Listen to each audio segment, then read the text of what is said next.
कहीं कोई खबर नहीं, सब ठंडा। इससे तो अच्छा है अखबार वाले पूरा कागज निकालते, छपाई का खर्चा तो बच जाता। क्यों? इश्तिहारों में भी कुछ नहीं?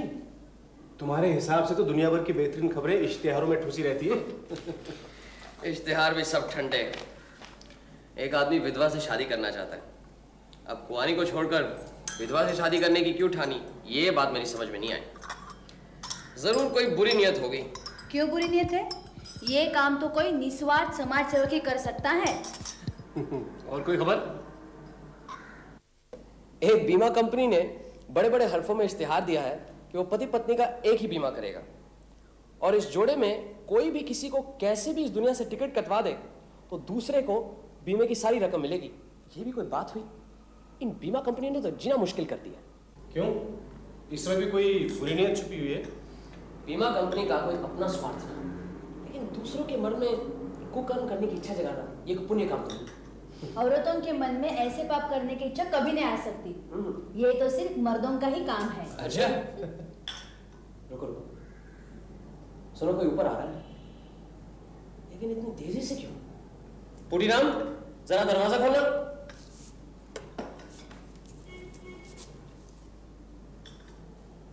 अरे क्या होशियारी दिखा रहा है, खोल। हाबुल है, बैठो बैठो, अपने पड़ोसी का ही लड़का है। हाबुल, क्या बात है हाबुल? मुकेश भैया, रेखा मर गई। बोल, हाबुल चुप हो जाओ, शांत हो जाओ, इधर बैठो, बैठो यहाँ, बैठो। हाबुल, चलो ऐसे रोते नहीं, बताओ मुझे, बताओ क्या बात है, बताओ। पिताजी 2 दिन में दिल्ली चले गए। घर में मैं, मेरी छोटी बहन रेखा और हमारी सौतेली माँ रहते हैं। मैं आज जब सुबह अपने ऊपर वाले कमरे में पढ़ रहा था, एकाएक नीचे से माँ की चीख पुकार सुनाई दी। मैं दौड़कर नीचे आया। रसोई के दरवाजे पर माँ खड़ी चीख रही थी। मेरी समझ में कुछ नहीं आया। मैं दौड़कर रसोई में गया। वहाँ चूल्हे के पास रेखा बैठी थी, सिर नीचे झुकाए। मैं रेखा को पास जाकर पुकारा, उसे हिलाया, लेकिन हाबुल, हाबुल, हाबुल, मैं क्या करूं ओमकेश भैया, पिताजी घर में है नहीं, इसलिए आपके पास आया हूं।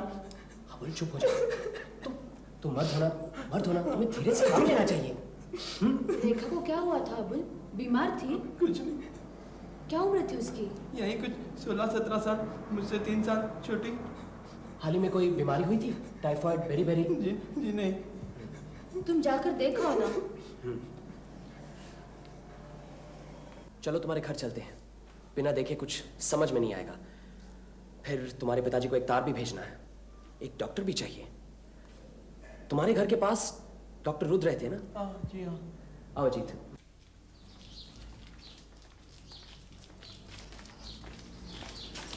माँ, तुम यहाँ काम करते हो? जी।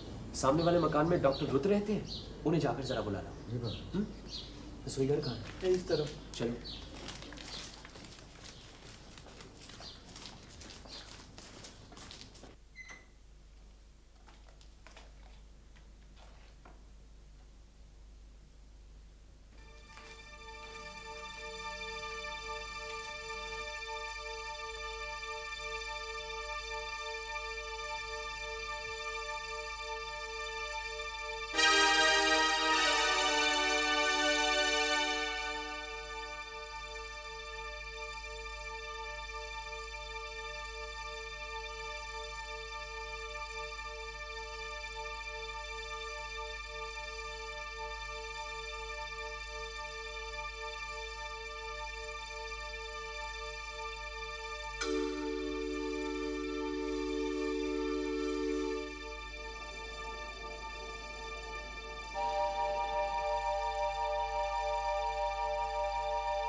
दियसलाई जलाकर चूल्हा जलाते वक्त यकायक मृत्यु हुई है।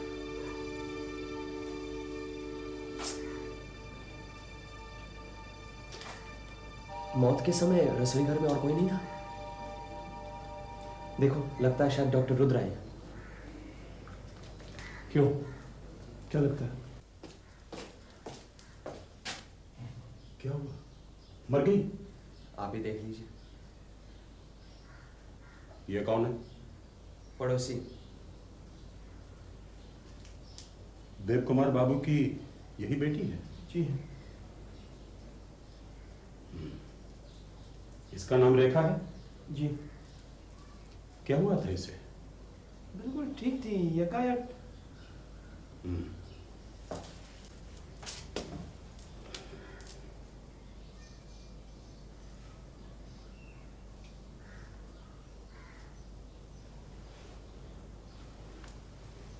मौत करीब 2 घंटे पहले हुई है, क्योंकि रिगर मॉर्टिस शुरू हो गया है।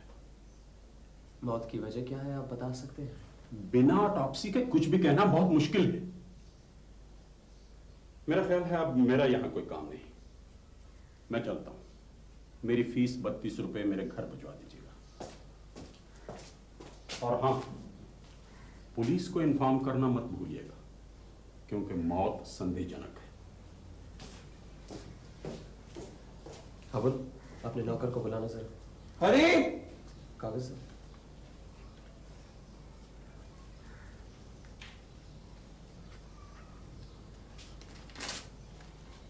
थाने में दरोगा बाबू है, ये उनको दे देना। अच्छा। अबुल, लाश जैसी है वैसे ही पड़ी रहने देना। पुलिस आएगी, क्या करना है वही करेगी। चलो रेखा का कमरा देखते हैं।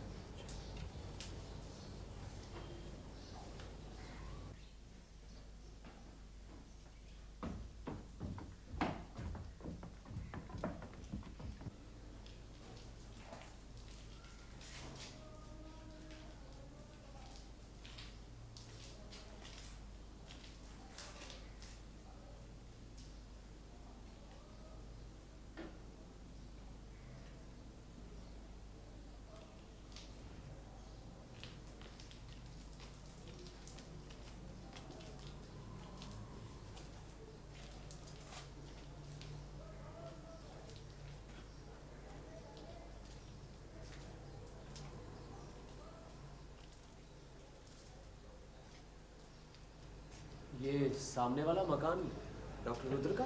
जी।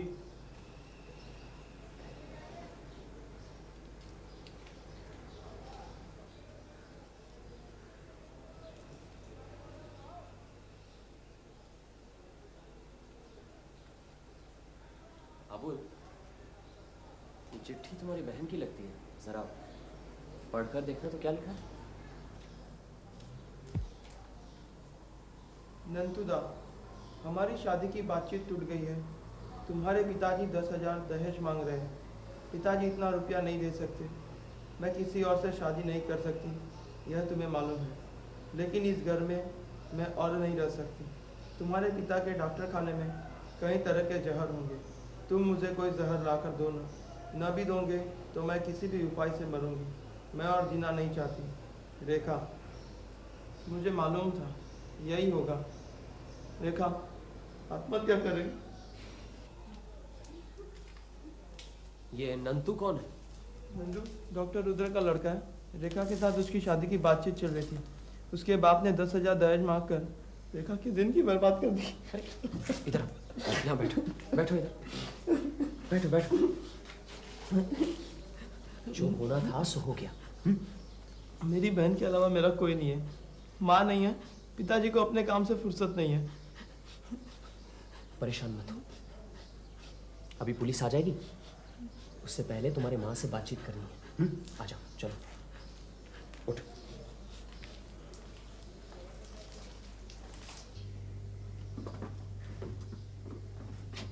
क्या बात हुई, आप कुछ बता सकती हैं?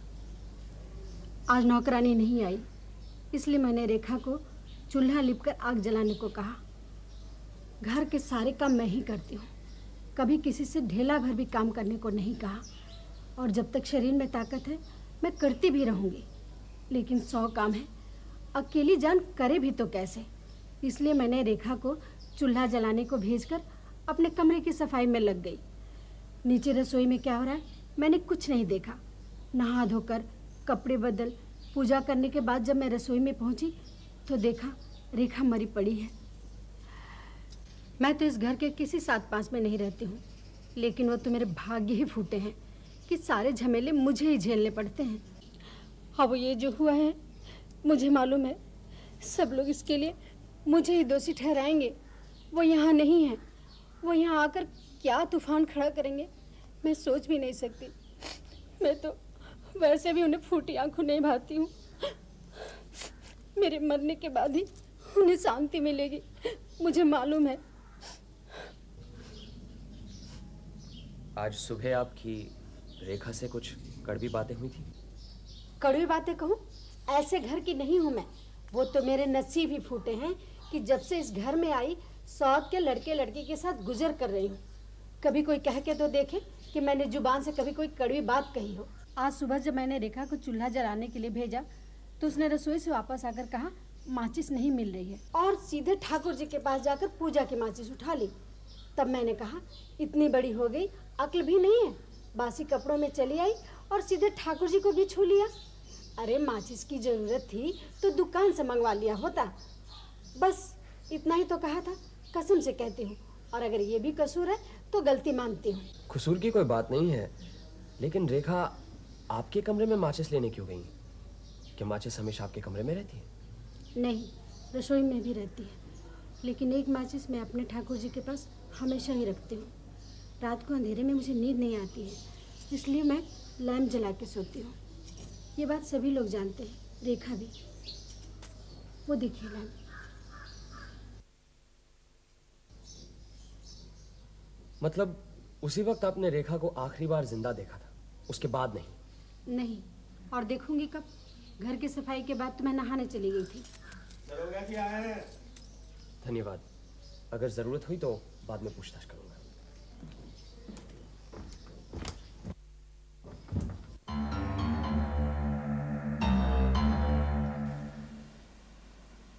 देखो देखो, अखिल भारतीय साइंस कांग्रेस में हमारे हाबुल और रेखा के पिताजी प्रोफेसर देव कुमार सरकार ने एक लंबी स्पीच दी। क्या कहते हो? कहा है भारतीय वैज्ञानिकों की विज्ञान से रुचि नहीं है, ये धारणा बिल्कुल गलत है। इसका ज्वलंत उदाहरण है हमारा प्राचीन भारत। विज्ञान का बीज मंत्र भारत में ही हुआ है, लेकिन वर्तमान में हमारी दशा सोचनीय है। फिर भी सारी असुविधाओं के बावजूद हम अपनी छोटी लेबोरेटरीज में जो कुछ चमत्कार कर रहे हैं उसे प्रोत्साहन, आर्थिक सहायता और सहानुभूति चाहिए। फिर हम भी दिखा सकते हैं कि भारतीय वैज्ञानिक विश्व के अन्य वैज्ञानिकों से कहीं भी कम नहीं है। आर्थिक सहायता क्यों, क्या हुआ? ये हाबुल दिखने में तो बुद्धिमान लगता है, लेकिन इसके पिता वैज्ञानिक होकर भिखारियों की तरह ये रोने धोने का भाषण क्यों दे रहे हैं? क्यों, इस भाषण से क्या वो बुद्धिमान नहीं लगते? ऐसी बात नहीं है, लेकिन फिर से शादी करना कोई बुद्धिमानी का परिचय तो नहीं। कब मिले थे तुमसे? 1-2 बार देखा है उन्हें, तार पहुंच गया होगा। आज आ जाना चाहिए उन्हें।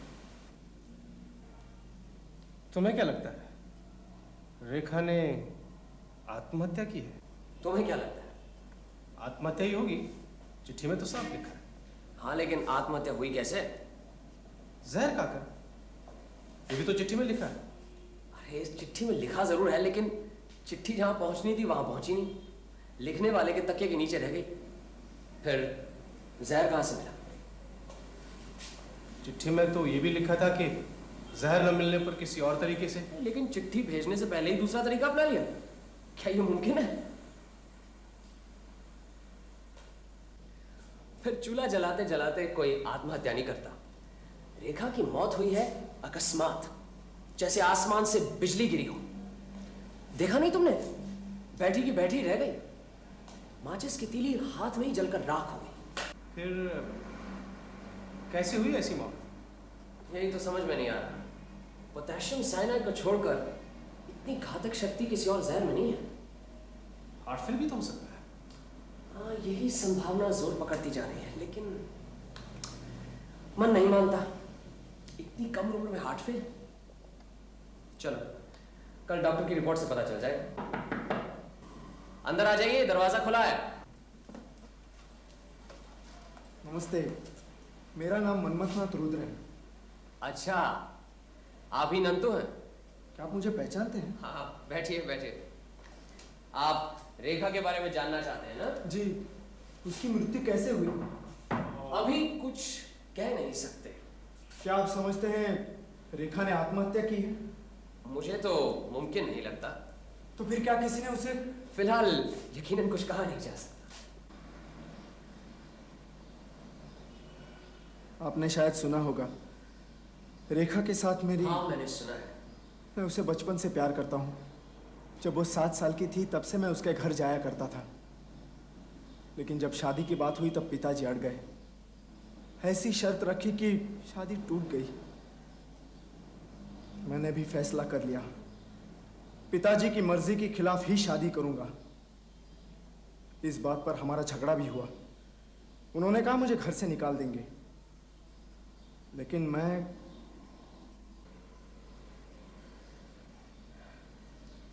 पिताजी से आपका झगड़ा कब हुआ? परसों दोपहर को। पर मैंने साफ कह दिया कि रेखा के अलावा मैं किसी और से शादी नहीं करूंगा। आपके पिताजी इस शादी के खिलाफ क्यों थे? वो चाहते थे मेरी बड़े खानदान में शादी हो, जहां से उन्हें काफी रुपया मिले। लेकिन ऐसा क्यों हुआ बमकेश बाबू? रेखा को मारकर किसी को क्या फायदा?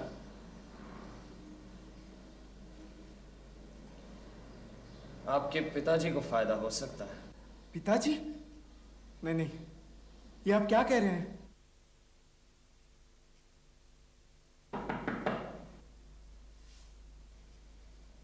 कौन है?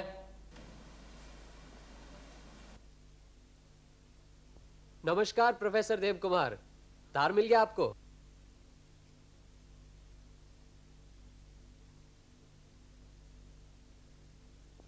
यह बदमाश यहां क्या कर रहा था?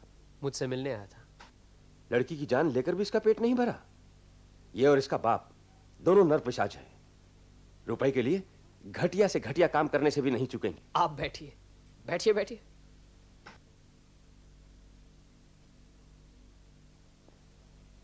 हाबुल ने आपके बारे में सब बताया मुझे। आपने जो हमारी मदद की उसके लिए बहुत बहुत धन्यवाद। क्या कह रहे हैं आप? अगर मदद की भी तो पड़ोसी के नाते यह हमारा कर्तव्य है। फिर भी आप इतने व्यस्त आदमी हैं। अच्छा, क्या हुआ था रेखा को? कुछ समझ में आया? घर पर कोई ठीक से बता नहीं पा रहा। कुछ कह नहीं सकते प्रोफेसर, देखते हैं डॉक्टर की रिपोर्ट में क्या निकलता है। अगर मेरे पास रुपया होता तो इस केस की छानबीन का भार मैं आपको सौंपता, लेकिन क्या करूं, मेरे पास इतना रुपया है ही नहीं। ये आप क्या कह रहे हैं? आप तो... नहीं व्योमकेश बाबू, बिना फीस दिए मैं किसी की मदद लेना नहीं चाहता। पुलिस पहले ही तहकीकात कर रही है, जो भी करना होगा वही करेगी। और फिर तहकीकात से क्या होगा? मेरी बेटी तो मुझे वापस नहीं मिलेगी। धन्यवाद व्योमकेश बाबू, मैं चलता हूं।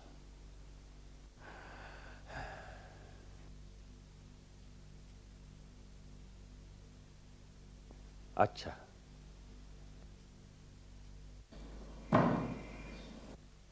चलो, एक शंका का समाधान तो हुआ। मेरा ख्याल था प्रोफेसर अपनी पहली पत्नी के बच्चों से प्यार नहीं करते, लेकिन कम से कम अपनी बेटी से तो बहुत प्यार करते हैं। अरे, ये सिगार यहीं भूल गए? भुलक्कड़ मिजाज के है बेचारे। डॉक्टर रुद्र पर बहुत बिगड़े हुए थे। कल इंस्पेक्टर बिरेन से मिलना है।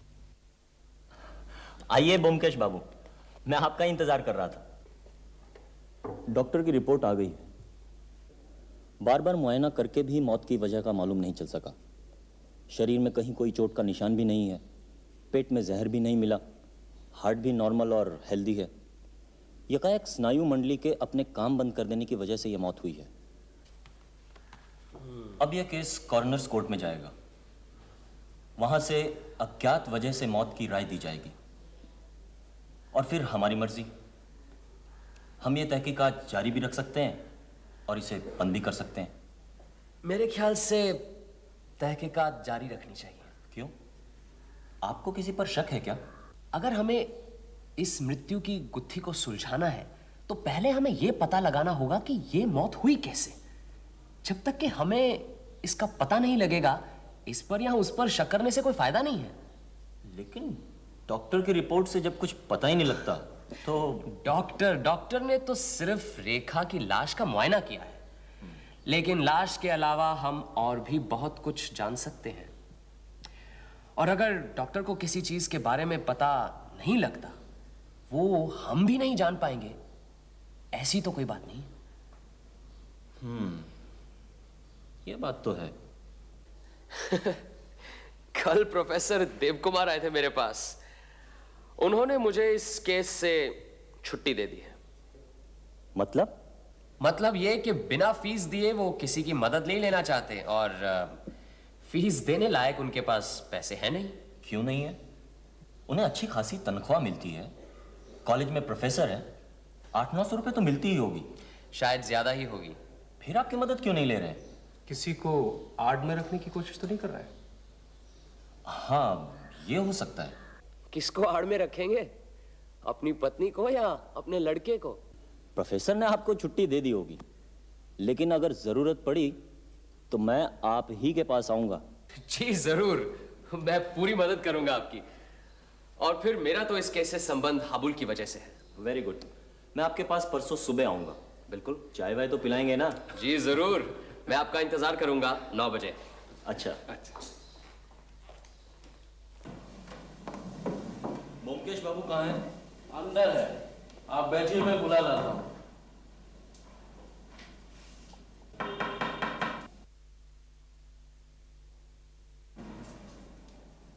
कौन?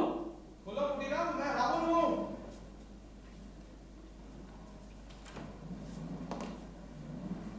अरे नमस्ते दरोगा बाबू। नमस्ते भाई, कैसे हो? बस मैं ठीक हूँ। आइए आइए इंस्पेक्टर बिरेन। अरे पूटीराम, चाय भिजवा दो, और सुनो, साथ में कुछ खाने पीने के लिए भी भेज दो। हाँ बोल, घर पे सब ठीक ठाक तो है ना? सब ठीक है। पिताजी आज पटना जा रहे हैं। अच्छा। वहाँ यूनिवर्सिटी में लेक्चर देना है। अरे रुको तो सही, बैठो ना।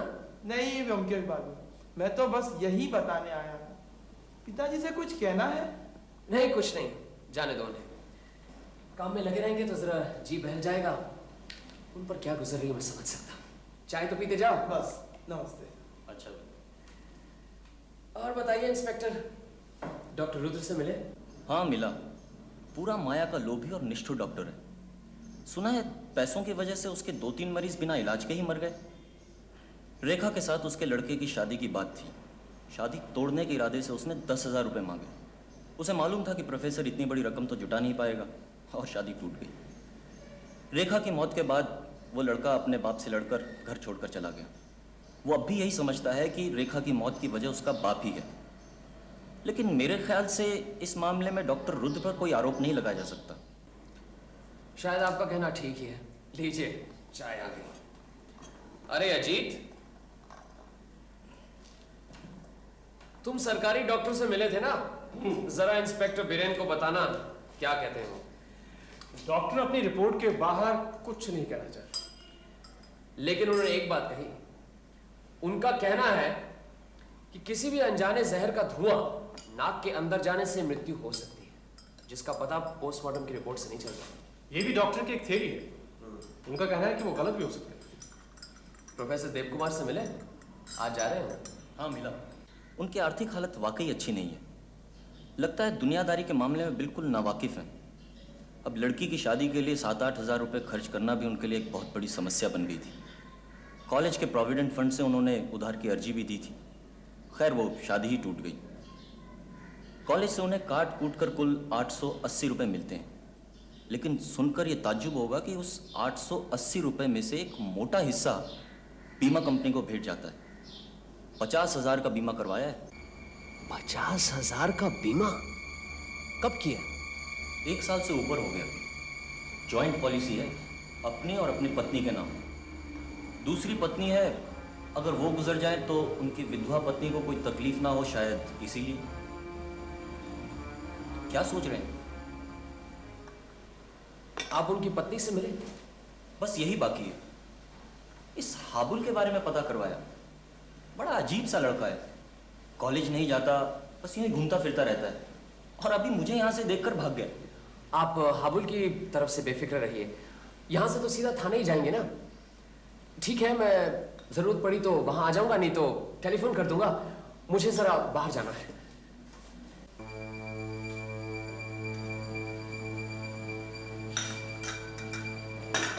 मैं भी चलता हूँ। ठीक है।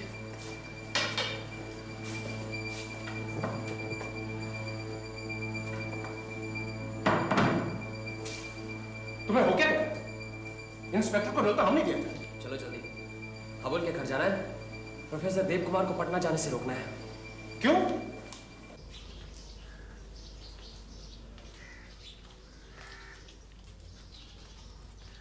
प्रोफेसर देव कुमार, प्रोफेसर देव कुमार है? क्या हुआ? हाबुल क्या हुआ हाबुल को? किधर है वो? ऊपर अपने कमरे में। चलो।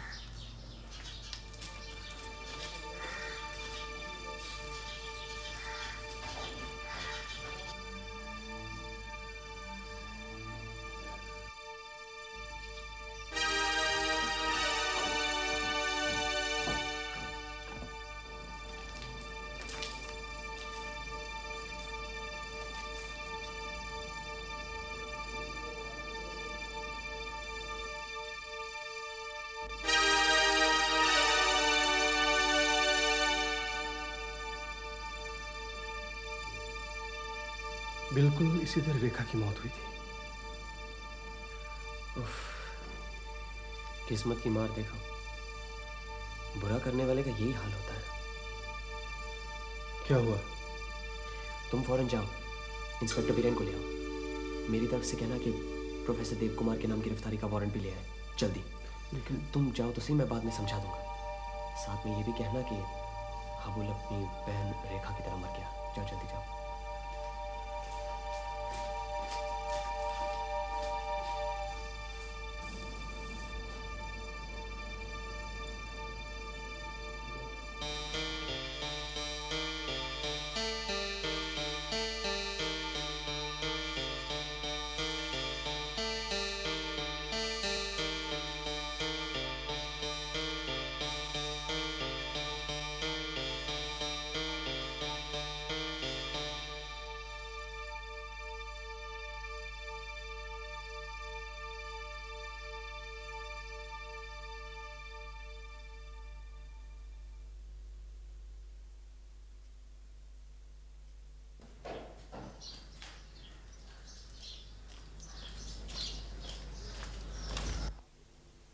हुआ क्या था? हाबुल छुप छुप के सिगरेट पिया करता था। कई बार खरीद कर मैंने हिला के दिया। आज माचिस नहीं थी उसके पास। उसने कहा माचिस ला दो, तो मैं माचिस लेने गया बाजार में। मुझे और भी कई काम थे। माचिस लाने में देर हो गई। जब मैं माचिस लेकर आया तब वो अपने कमरे में खत्म हो चुका था। फिर तुमने क्या किया? प्रोफेसर साहब आज ही पटना जाने वाले थे। उनको बताया, वो फौरन ऊपर गए और वहां उनको देखकर रोने लगे। वो माचिस कहाँ है जिससे हाबुल ने सिगरेट जलाई थी? वो तो साहब ने उसके हाथ से ले ली थी। अच्छा, उस वक्त माँ जी कहाँ थी? रसोई घर में। प्रोफेसर देव कुमार कहाँ है? अपने कमरे में।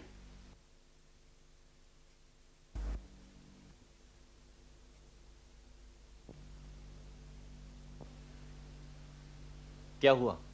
वारंट लाए? जी हाँ।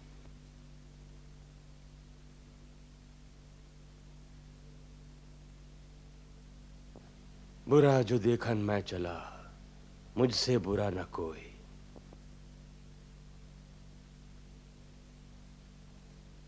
प्रोफेसर देव कुमार, आपके नाम वारंट है। आप आ गए, अच्छा ही किया। मैं खुद ही थाने जा रहा था। लीजिए, पहनाइए हथकड़ी। उसकी कोई जरूरत नहीं, हम तो सिर्फ आपको बताने आए हैं।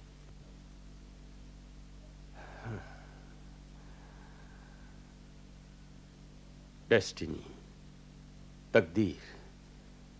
नहीं तो हाबुल भी क्यों उसी माचिस की डिबिया से तीली निकाल ले गया? क्या सोचा था, क्या हो गया? सोचा था रेखा की धूमधाम से शादी करूंगा, हाबुल को विदेश पढ़ने भेजूंगा, अपने लिए अप टू डेट लेबोरेटरी बनाऊंगा। देव कुमार बाबू, मुझे आपकी माचिस चाहिए। डरिएगा नहीं, मैं आत्महत्या नहीं करूंगा। अपने लड़के को मारा, लड़की को मारा, अब मैं खूनी आसामी की तरह फांसी के तख्ते पर लटकना चाहता हूं। माचिस की डिबिया मुझे दीजिए।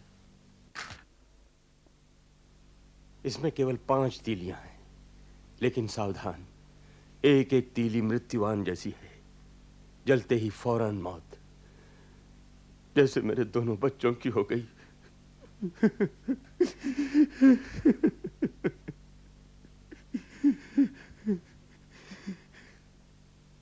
क्या इजाद की है मैंने, पलक झपकते ही मौत होगी, लेकिन कहीं कोई निशान नहीं रहेगा। आधुनिक युद्ध नीति में एक भयंकर तब्दीली होगी।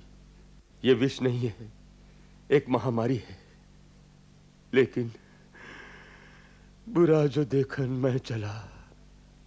प्रोफेसर देवकुमार, मेरे ख्याल से अब चलना चाहिए। हाँ। आप अपनी पत्नी से नहीं मिलेंगे? पत्नी? मेरी फांसी के बाद बीमे का सारा पैसा उसी को तो मिलेगा। किस्मत का खेल देखिए।